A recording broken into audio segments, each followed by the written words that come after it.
2 months later, I went back to Moscow, to the cemetery. There, I go into labor. They called an ambulance and took me to the same hospital, the radiological hospital.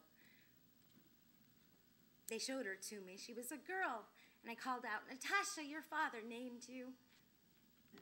She looked healthy, arms, legs, but she had cirrhosis of the liver, and she had a damaged heart. 4 days later, they told me that she was dead. And again, they wouldn't give her body to me. I'm not supposed to yell since I had my stroke.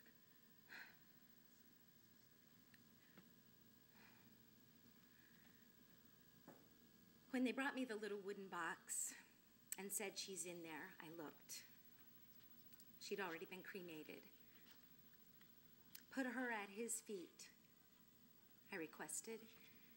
And I always go to the cemetery with 2 bouquets, one for him and another for her. I killed her. My little girl saved me. She took the whole radiation into herself, the whole shock of it. She was a lightning rod for it. Well, I found a husband eventually. I told him everything, the whole truth. Even that I have only one love for my whole life. I gave birth to a boy, Andre. My friends tried to stop me, and the doctors said they tried to scare me. "You can't have a baby. Your body can't handle it." But he's fine. He's in school now. He gets good grades. I had my first stroke when Andre and I were out walking together. I don't remember anything. Just woke up in the hospital. Andre is also sick. He's 2 weeks in school, 2 weeks at home with the doctor. That's just the way we live. There are many of us here in this new place, a whole street. They call it Chernobylskaya. A lot of them still go to work part-time. Nobody lives near the reactor anymore, but they go to work there. They're scared of the reactor closing down. Who wants them anywhere else?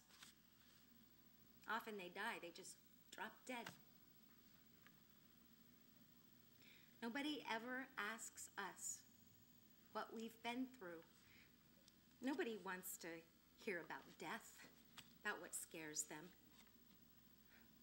So I told you about love, about my love.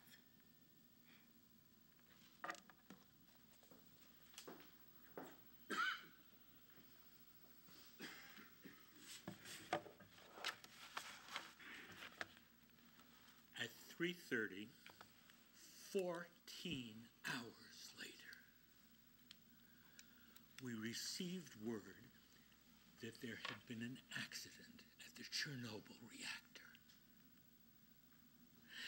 That evening, on the way back to Minsk, on the Institute bus, we rode for a half an hour in silence, or talking of other things.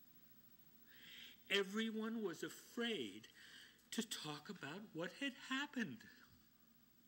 Nobody wanted to jeopardize his career, his family, to be called an enemy of the state. Well, there was a wet rag in front of my apartment door. So my wife had understood my cryptic phone call. Well, suddenly this fury took hold of me. To hell with secrecy. I took my daughter's address book and my wife's and began calling everyone, one by one.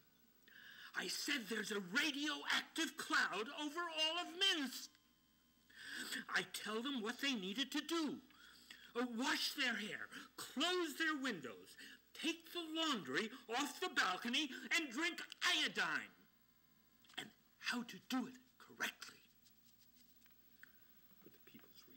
was, well, thank you. I think they didn't believe me. Or maybe they didn't understand the importance of what was taking place. That evening, a friend called. He's also a physicist. Nuclear physicist. He says he's hoping to spend the May holidays at his in-laws in Gomo. That's a stone's throw from Chernobyl. And he's bringing his little kids. Great idea, I yell at him. Have you lost your mind? He probably doesn't remember that I saved his children.